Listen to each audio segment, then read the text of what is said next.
তো যারা করলা পছন্দ করে না তারাও এই করলা খেতে পছন্দ করবেন। ডিম খেয়েছি, করলাও খেয়েছি, কখনো কি ডিম করলা একসাথে খাওয়া হয়েছে?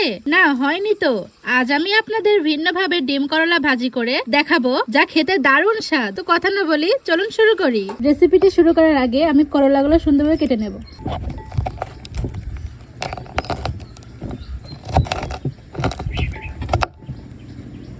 ভিতরে অনেক বীজ থাকার কারণে অনেক শক্ত হয়ে আছে।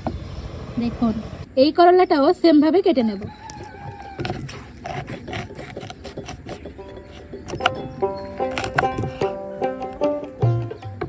এক এক করে করলার ভিতরে বীজগুলো বের করে নেব।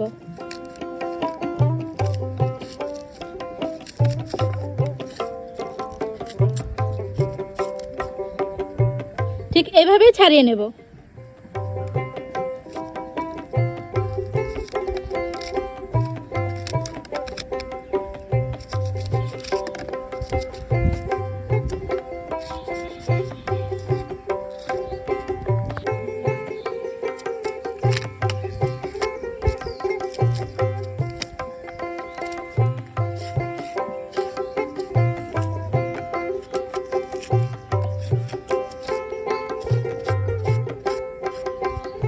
তো করলার থেকে বীজগুলো ছড়িয়ে নিয়েছি।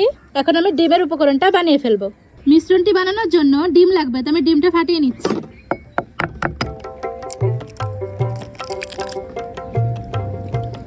এখন দিয়ে দেব চিলি ফ্লেক্স, তারপর দিয়ে দিব গোলমরিচের গুঁড়ো, স্বাদ মতো লবণ।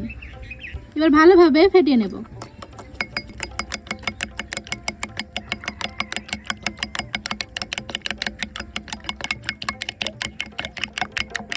ডিম ফেটানো হয়ে গেছে। এখন আমি করলার মধ্যে ডিমগুলো দিয়ে দেবো। তো আমি এক এক করে দিয়ে দিচ্ছি।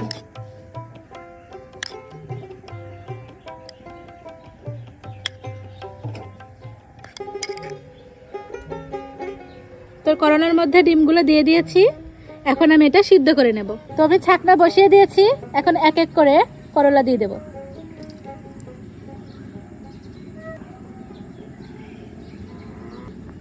এক এক করে দিয়ে দিলাম। অপেক্ষা করব, আমার করলাটা সিদ্ধ হয়ে যাবে। বন্ধুরা দেখুন, করলা এবং ডিম ভালোভাবে সিদ্ধ হয়ে গেছে। এখন আমি এক এক করে তুলে নেব।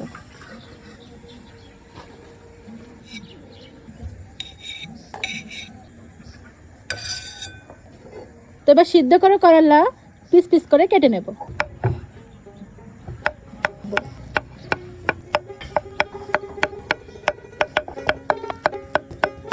পিস পিস করে কেটে নিয়েছি। এখন পাত্রে তুলে নেব।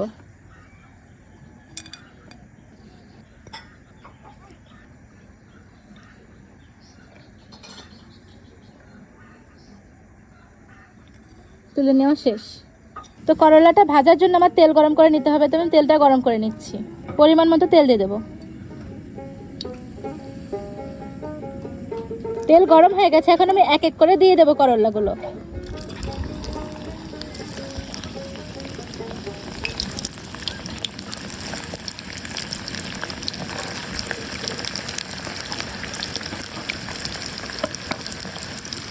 এবার আস্তে আস্তে নাড়তে থাকবো আর হালকা আঁচে ভাজতে থাকবো।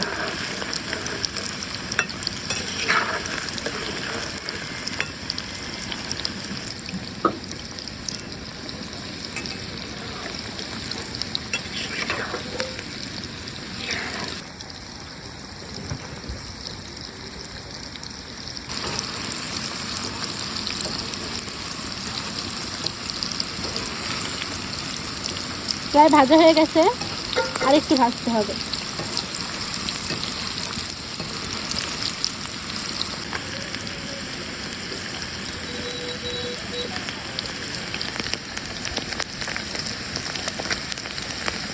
তারপর মুচমুচে করে ভাজা হয়ে গেছে। এখন আমি তুলে নেব।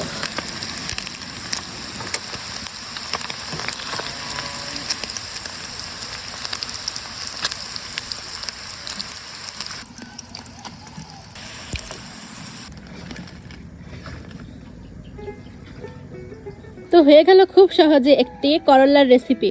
তো যারা করলা পছন্দ করে না তারাও এই করলা খেতে পছন্দ করবেন। তো অবশ্যই ডিম করলাটা ট্রাই করে দেখতে পারেন, আশা করি ভালো লাগবে। তো এরকম ইউনিক রেসিপি পেতে অবশ্যই আমাদের গিন্নি জামিয়া ফেসবুক এবং ইউটিউবের সাথেই থাকুন। ধন্যবাদ।